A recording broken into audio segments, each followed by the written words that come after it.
Բարև ձեզ, Ստեփան Գրիգորյան YouTube-յան ալիքի մասնակիցներ, ողջունում եմ ձեզ բոլորիդ, այսօր հունիսի 23-ն է, այսօր մենք ձեզ հետ կխոսենք և նրա մասին ինչ հետևանքների կբերի այն փաստը, որ Միացյալ Նահանգները երեկ գիշերը ռմբակոծեցին Իրանի միջուկային օբյեկտները, միջուկային ծրագրերով զբաղվող գործարանները, ինչ հետևանքներ կլինեն, ինչ հետևանքներ մենք այսօր տեսնում ենք, անպայման դրա մասին կխոսենք, քանի որ այս պատերազմական իրավիճակում Իսրայելի և Իրանի միջև միջամտությունը անմիջական Միացյալ Նահանգների պարզակաբերի լուրջ հետևանքների, դրա մասին կխոսենք դրա մասին ինչի հետ է կապված, որ այն կազմակերպությունները, որոնց անդամ է Իրանը չաշխատեցին, օրինակ Շանխայյան համագործակցության կազմակերպությունը, BRICS-ը, չաշխատեց այն փաստը, որ Իրանը դաշնակից է Ռուսաստանի հետ, ու ինչ է դա մեզ հուշում, անպայման դրա մասին կխոսենք, Միացյալ Նահանգների պաշտոնյաների առաջի դեմքերի հայտարարությունները այս ռմբակոծություններից հետո, երեկ գիշերվա Միացյալ Նահանգների կողմից Իրանի դեմ ուղղված, ինչ են իրանք ասում, ինչի են կոչ անում, աշխարհի արձագանքը, անչափ դա կարևոր է, այս զարգացումները իրոք շատ ու շատ բաներ հուշում են նաև մեզ, այդ դրա մասին մենք այսօր կխոսենք, պարզա նաև մենք կխոսենք առանձին դրական զարգացումների, որոնք կան Հայաստանի հետ կապված, և Ադրբեջանի արձագանքը Նիկոլ Փաշինյանի այցելությունից հետո Ստամբուլ ու Նիկոլ Փաշինյանի հանդիպումից հետո նախագահ Էրդողանի հետ, այս հարցերը մենք այսօր ձեզ հետ կքննարկենք,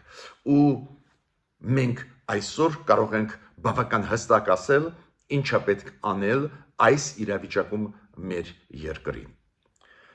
ուրեմն սկսում ենք մեր աշխատանքը, խնդրում եմ բաժանորդագրվել, կիսվել, լայքել,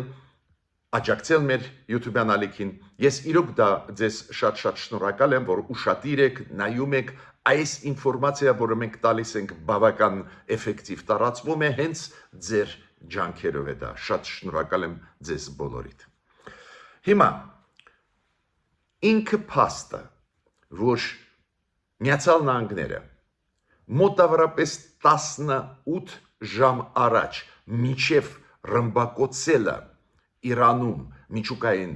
գործարանները, միջուկային ծրագրերով զբաղվող գործարանները, Նաթանզում, Ֆորդոյում և Սպահանում, մինչև ռմբակոծելը 18 ժամ շուտ Միացյալ Նահանգները օդ բարձրացրեցին իրենց ամենահզոր ռազմական ինքնաթիռները, B-2-ը, միայն այդ ինքնաթիռները աշխարհում կարող են բարձրացնել օդ այն ռմբերը, որոնք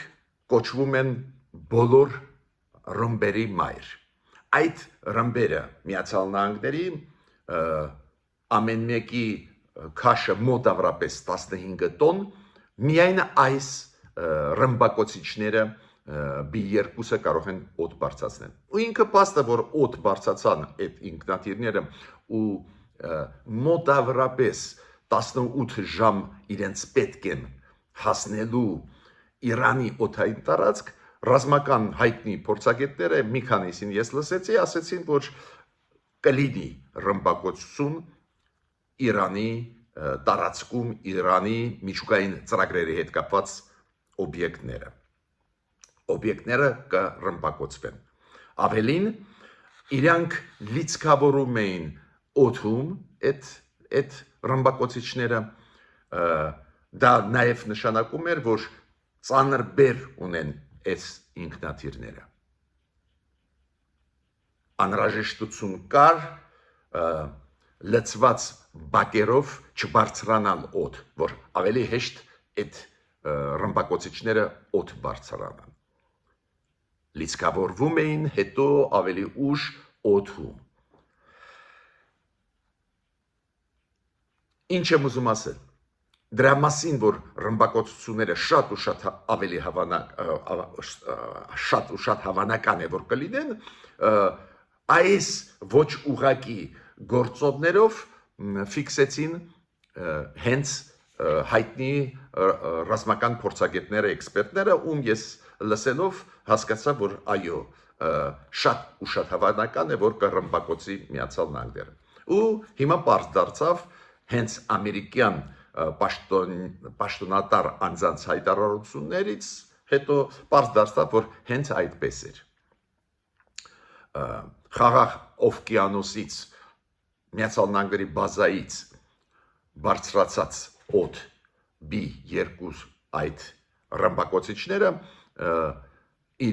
իր մոտ ունեին այս ռմբերը, ամենահզոր մեծ ռմբերը աշխարհով մեկ, ու օգտագործեցին դա Իրանի դեմ ուղղված։ Որ օբյեկտներն էին ռմբակոծել իրանք։ Իրանք ռմբակոծեցին 3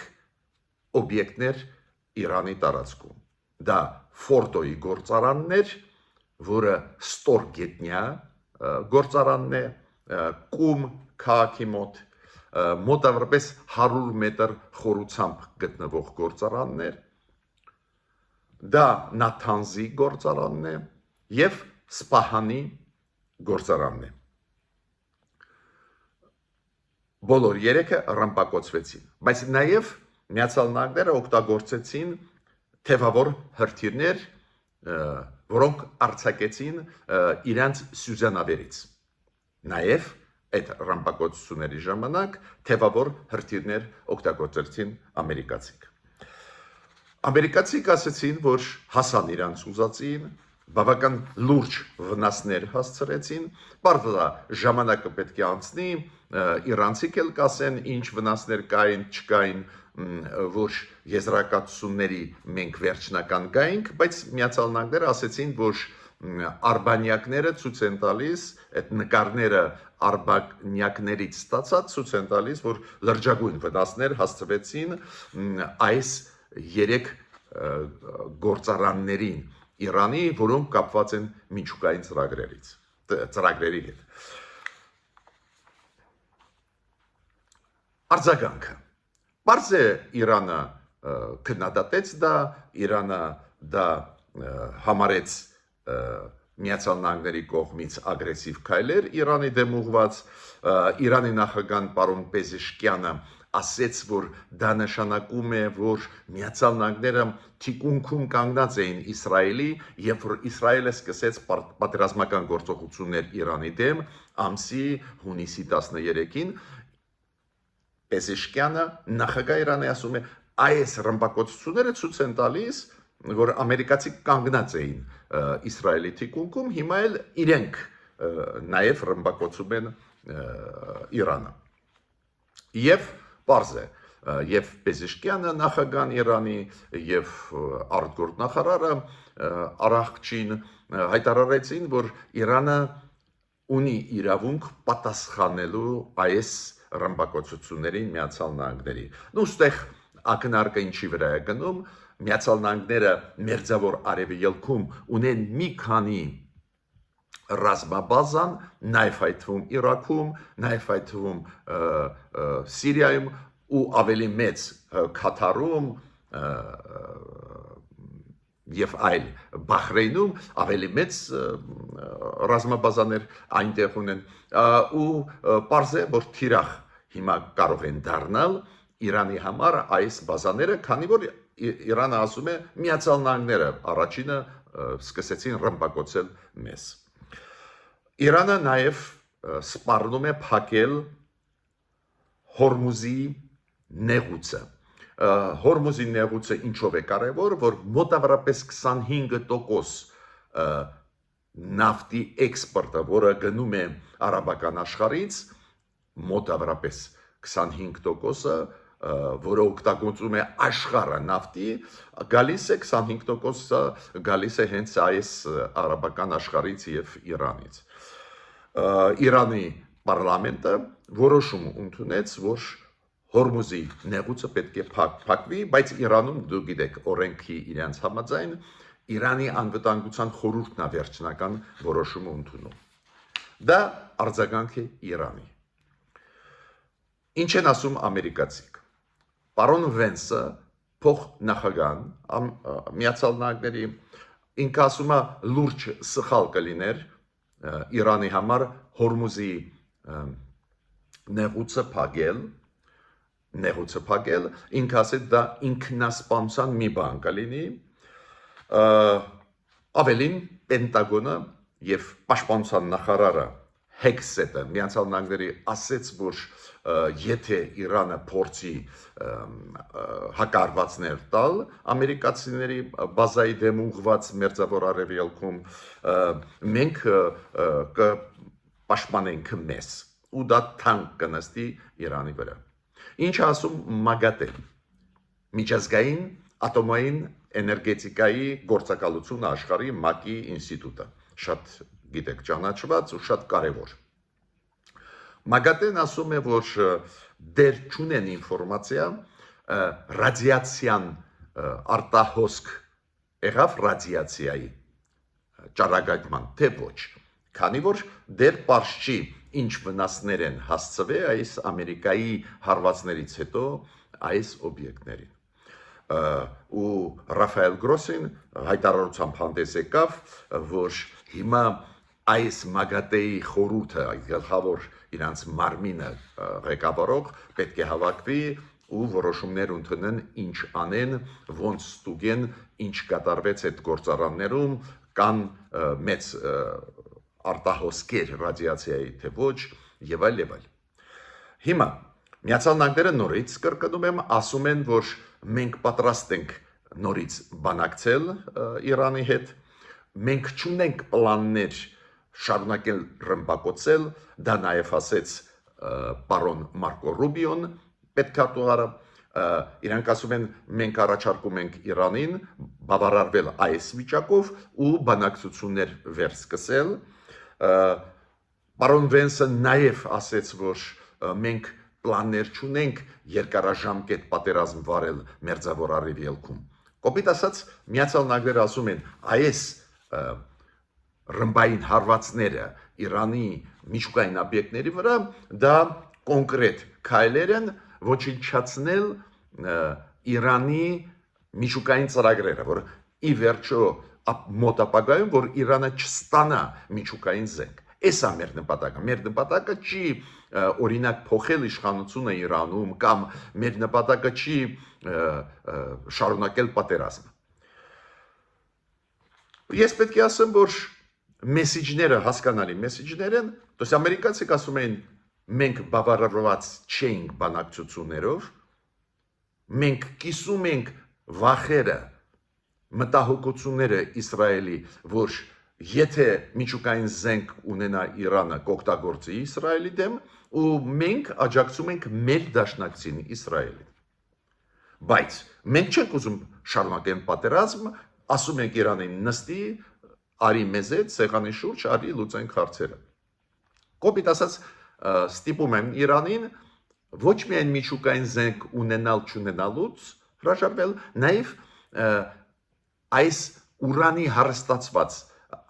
ուրանի հարստացման ծրագրերից էլ, որ Իրանը հրաժարվի։ Իրանը դեռ չի հրաժարվում, նայենք այս ռմբակոծություններից հետո ինչ է լինելու։ Ես պետք է ասեմ, որ պարզ է, Միացյալ Նահանգները դեմոկրատական երկիր են, այլ ձայներ այնտեղ լսվում են, օրինակ սենատոր Կրիս Մերֆի, ով դեմոկրատ է, ինքը ասում է, մեր հետախուզական ինստիտուտները ասեցին, որ Իրանը չունի միջուկային զենք, ինչի ռմբակոծում, то есть քննադատեց այդ ռմբակոծությունները, ու ես համոզված եմ, որ Միացյալ Նահանգների կոնգրեսում լուրջ քննադատություններ մոտ ժամանակներս կհնչեն։ Բիլ Կլինտոնը նախկին նախագահ Միացյալ Նահանգների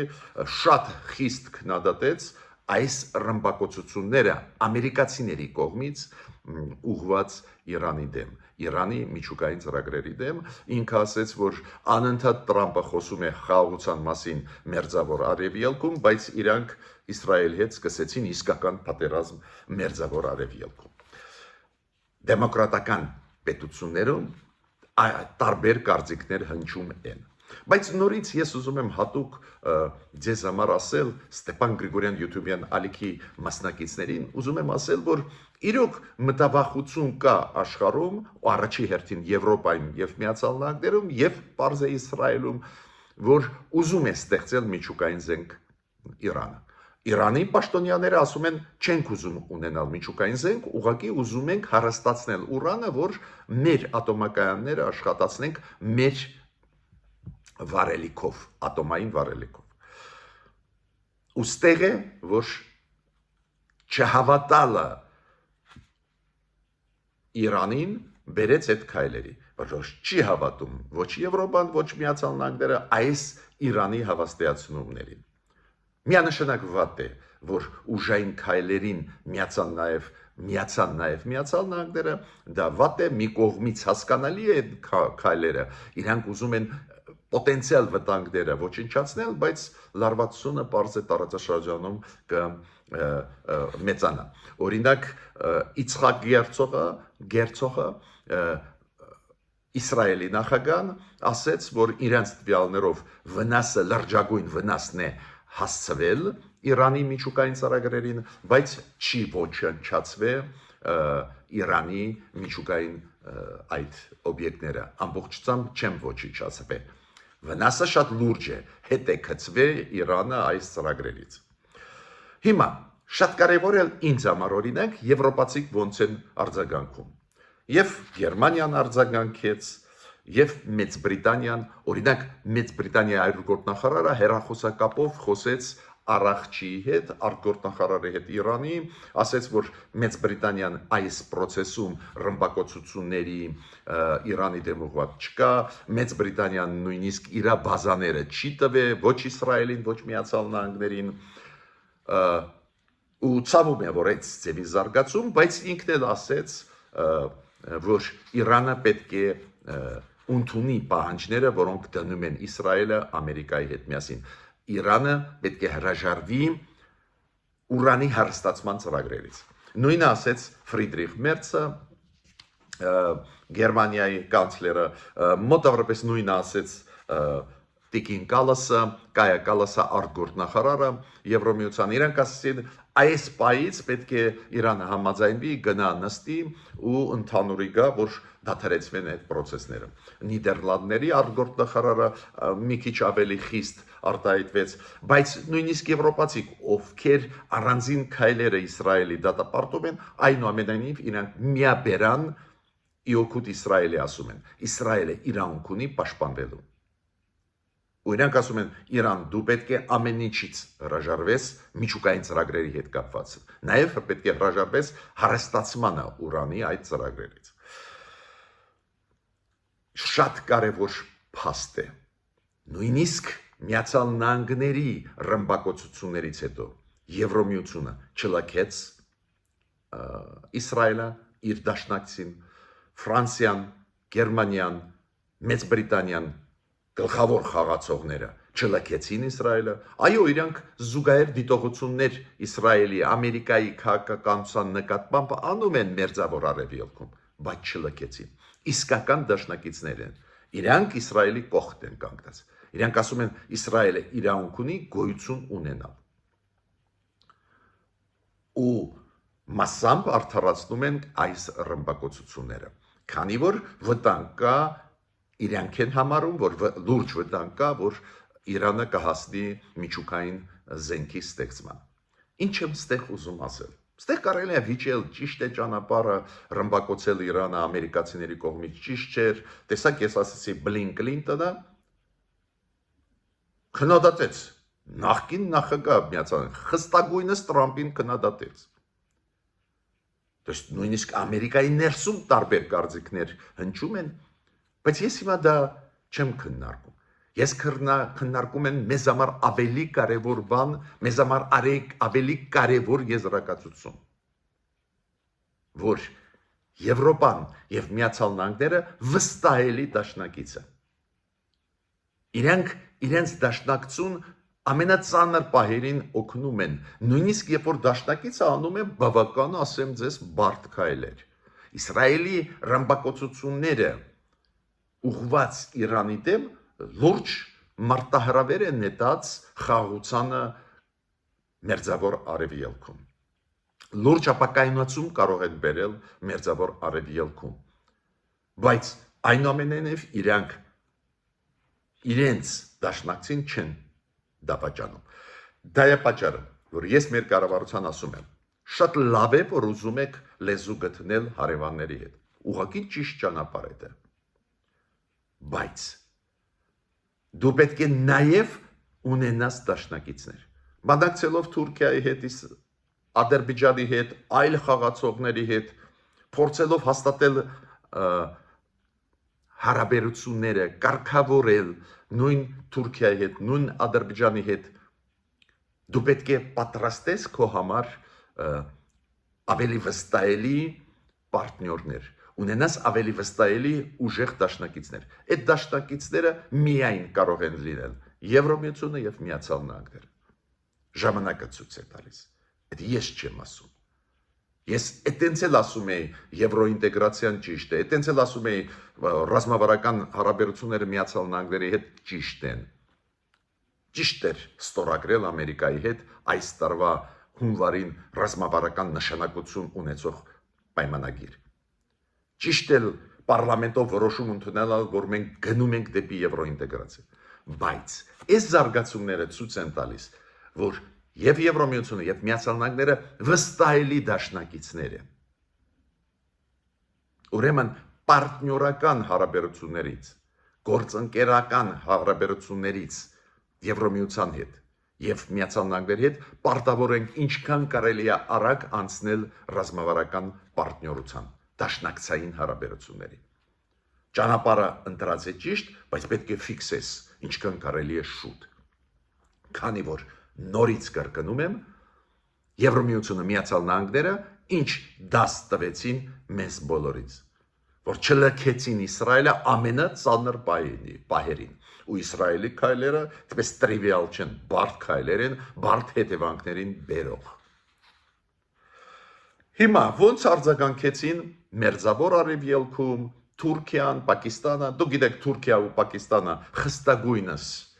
քննադատեցին նաև Միացյալ Նահանգները, ոչ միայն Իսրայելին, երբ որ Իսրայելը հունիսի 13-ին սկսեց ռմբակոծել Իրանը, նաև խստագույնս քննադատեցին Միացյալ Նահանգներին, որոնք 3 գիշերը, 22-ին գիշերը սկսեցին ռմբակոծել Իրանը։ Դա խստիվ եւ թուրքերը եւ պակիստանցի քննադատեցին, դա անվանեցին որպես ագրեսիա, սխալ քայլ, միջազգային նորմերի հակասող։ Մյուս արաբական աշխարհի ներկայացուցիչները, օրինակ Սաուդյան Արաբիան, Էմիրատները, իրանք էլ քննադատեցին այդ քայլը, բայց այդքան խիստ չի։ Իրանք ասեցին, որ ցավում են, մտահոգված են, որ այս ձևի քայլեր արվեցին Միացյալ Նահանգների կողմից, ցավում են, որ էլ ավելի սրվում է իրավիճակը Մերձավոր Արևելքում։ Օմանը խիստ քննադատեց։ Դες արաբական աշխարհը ընդհանուր առմամբ մտահոգված է, բայց առանձին երկրներ խիստ։ Օրինակ Օմանը խիստ քննադատեց Միացյալ Նահանգների քայլերը ու համարեց դա ագրեսիա Իրանի դեմ ուղղված։ Հենց այդ ռմբակոծությունները ամերիկացիների Իրանի օբյեկտներ։ Չինաստանը պարզ է խստագույնս քննադատեց Միացյալ Նահանգներին, Ռուսաստանը քննադատեց։ Դու գիտեք, հիմա պարոն Արախչին գտնվում է Մոսկվայում, այսօր պլանավորվում է իր հանդիպումը Պուտինի հետ, կընդունի թե ոչ պարզ չի, Ռուսաստանը չի ասում։ Պարոն Արախչին շատ կարևոր բան ասեց, երբ որ հասավ Մոսկվա, ինքը ասեց, բայց մենք ձեզ հետ ստորագրել ենք ռազմավարական նշանակություն ունեցող փաստաթուղթ։ Մենք դաշնակիցներ ենք օֆիցիալ։ Ոչ միայն գործընկերներ, դուք պետք է աջակցեք մեզ, բայց պարոն Արաղչին պետք է ասել, որ դժբախտաբար Իրանը չսովորեց Հայաստանի սխալների վրա, Իրանը չսովորեց, Սիրիայի սխալների վրա Իրանը չսովորեց, որ Ռուսաստանը կարող է դավաճանել դաշնակցություն, կարող է չաջակցել դաշնակցություն, ուղիղ հակառակ աջակցել մյուս երկրներին, ովքեր Ռուսաստանի ֆորմալ դաշնակցու դեմ ագրեսիա են կատարում։ Ու ես կասկած չունեմ, որ այսօրվա այցելությունը պարոն Արաղչի անպտուղ կլինի, ոչ մի արդյունք չի տա, Ռուսաստանը կքննադատի, խստիվ Ռուսաստանը կքննադատի Ամերիկայի քայլերը, բայց ոչ մի բան չի անի։ Հիշում եք, երեք չարաչորը ես դες ասեցի, որ Պուտինը ասեց, այս ինչ են ասում, որ մենք չենք օգնում մեր դաշնակիցներին, հեսա մենք Տրամպի հետ պայմանավորվեցինք Բուշերը, որտեղ ատոմակայանը աշխատացնում է Իրանում, ատոմակայանը օֆիցիալ աշխատացնում է Ռուսաստանը, որ Բուշերը չրմբակոծեն ու մեր աշխատողները հանգիստ այնտեղ աշխատում են, խաբեց Պուտինը,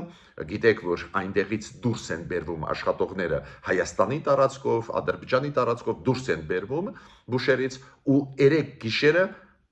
գիշերը, երբ որ ամերիկացիք սկսեցին ռմբակոծել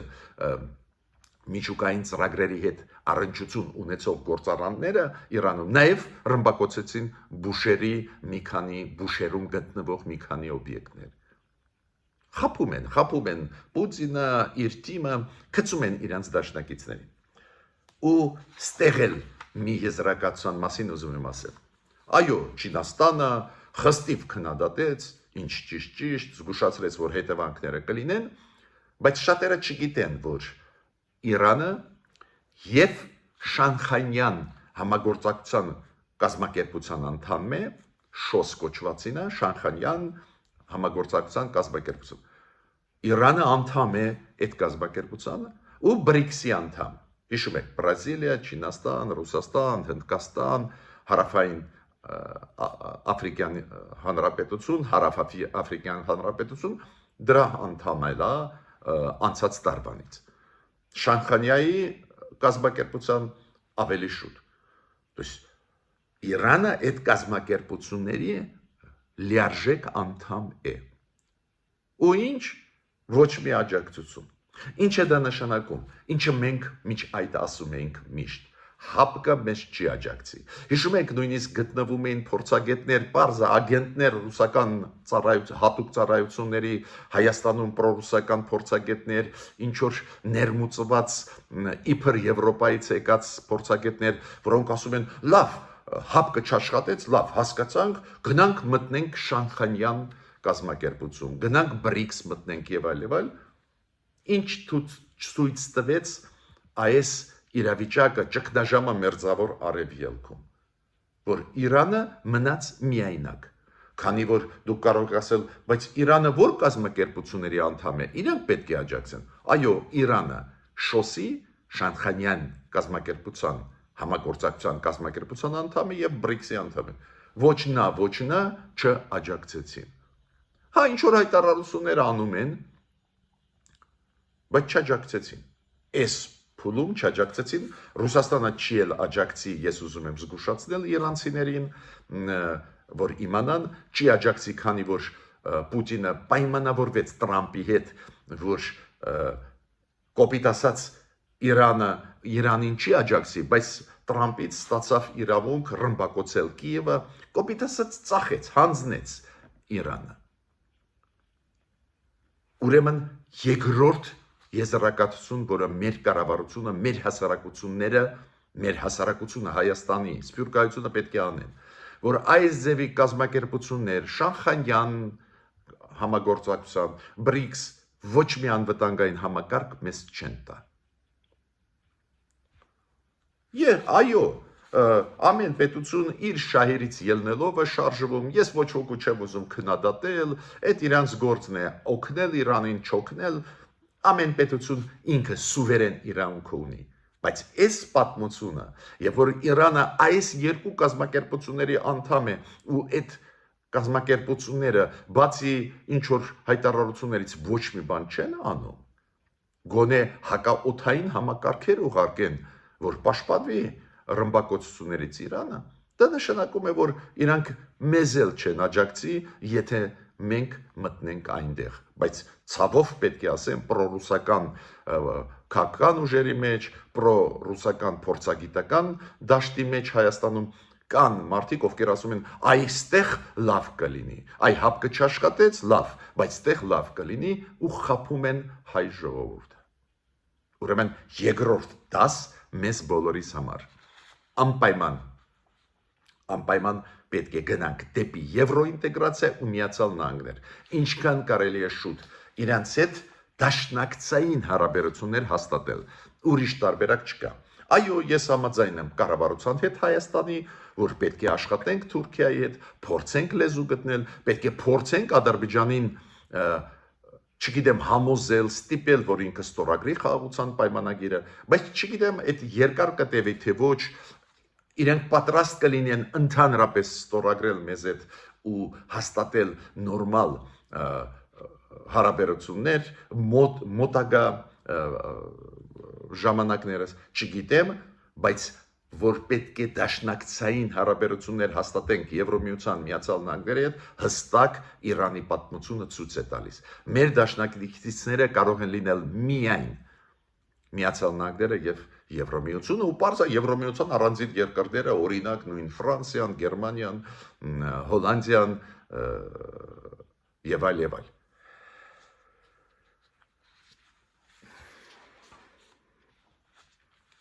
Ես նաև ուզում եմ մի քանի խոսք ասել Ադրբեջանի արտգործնախարարի հայտարարության մասին։ Շատ լուրջ հայտարարություն արեց պարոն Բայրամովը։ Ուրեմն Թուրքիայում անցել է այս վերջի 2 օրը, անցել է իսլամական համագործակցության կազմակերպության արտգործնախարարների նիստը։ Այդ կազմակերպությունը, գիտեք, 55 պետություն է իր մեջ պարունակում, իսլամական աշխարհի պետություններ, նաև դրա մեջ մտնում են արաբական աշխարհի պետություններ, ու այնտեղ քննարկվել են հարցեր, պարզա մերձավոր արևելք, պարզ է տարբեր հարցեր, բայց պարոն Բայրամովը ու պարզ է գլխավոր հարցը այս նիստում որը պետք է լինել, մերձավոր արևելքի իրավիճակի մասին, բայց պարոն Բայրամովը անդրադարձան հայ-ադրբեջանական հարաբերություններին, ու ինքը ասեց, որ այդ խաղաղության պայմանագիրը, որը համաձայնեցված է Հայաստանի ու Ադրբեջանի միջև, կարող է ստորագրել միայն մի դեպքում, եթե Հայաստանը փոխի սահմանադրությունը, քանի որ Հայաստանի սահմանադրության մեջ ինքը ասում է կան խոչընդոտներ, կան նկարտումներ Ադրբեջանի տարածքային ամբողջականության հետ կապված, եւ Մինսկի խմբից ԵԱՀԿ-ի Հայաստանը պետք է հրաժարվի, պետք է փակվի Մինսկի խումբը։ Ինքը հետո շարունակեց, ինքը ասեց, որ անպայման Հայաստանը պետք է լուծի այդ հարցը, այն ադրբեջանցիներին, ովքեր ուժով հանեցին Հայաստանից, պետք է իրավունք ունեն վերադառնալ այսօրվա Հայաստան, եւ Հայաստանը ունի պարտավորություն ապահովել Ադրբեջանի եւ Նախիջևանի միջև մշտական կապը։ Առանց խոչընդոտի մշտական կապը։ Այս ելույթը շատ կարևոր է ինչով։ Ի վերջո եղավ հանդիպում Նիկոլ Փաշինյան-Էրդողան նախագահ Թուրքիայի, ու այդ հանդիպումից հետո կարծես թե կարող է մենք սպասեինք, ես կասեի այդպես, մի քիչ Ադրբեջանի կողմից մեղմացում կամ Ադրբեջանի կողմից նույնիսկ ինչ որ չափով անտեսում հայ-ադրբեջանական հարաբերությունների։ Կոպիտ ասած, մի քիչ հետ գցեն այս խնդիրը։ Ոչ, Բայրամովը հենց իսլամական կոնֆերանսի կամ համագործակցության կազմակերպության արտգործնախարարների կոնֆերանսում հանդիպանը նորից հնչեցրեց նախապայմաններ։ Հնչեցրեց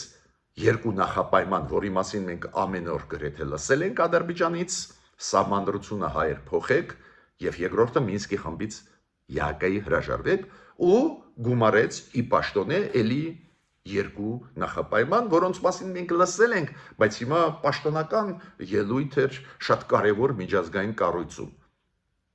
Ադրբեջանը ասեց, Հայաստանը պետք է լուծի ադրբեջանցիների հարցը, ովքեր բռնի ուժում հանված էին Հայաստանից, եւ Հայաստանը պետք է տա ճանապարհ Նախիջևանից Ադրբեջան։ Դա պարտավորությունն է Հայաստանի։ Դա նա չի, որ Հայաստանը բարի կամք ցուցաբերի ճանապարհ տա։ Ոչ, ասում եմ դա պարտավորություն է, Հայաստանը պարտավոր է դա։ Ինչ եմ ուզում ասել։ Պետք է ասեմ, որ այս ելույթն էլ ասում է, որ ես ճիշտ եմ, երբ որ ասում եմ կառավարությանը, բանակցում եք, ճիշտ եք անում Ադրբեջանի հետ։ Ծանր է իրանց հետ բանակցել, ծանր է արդյունքի հասնել։ Ընդունում ենք դա։ Բանակցում եք Թուրքիայի հետ, ընդունում ենք դա, բայց զուգահեռ պետք է պատրաստենք մեր անվտանգային համակարգը։ Ու այդ մեր անվտանգային համակարգը մի քանի բաղադրիչներից է բաղկացած։ Բանակը խելքի բերել, տնտեսությունը խելքի բերել, միջազգային ակտիվություն ցուցաբերել, ինչը անում է կառավարությունը Հայաստանի։ Բայց դա բավարար չի։ Պետք է սկսենք ինտեգրվել Եվրոմիության հետ ու Միացյալ Նահանգների հետ։ Անպայման պետք է դա անենք առանց դաշնակիցների,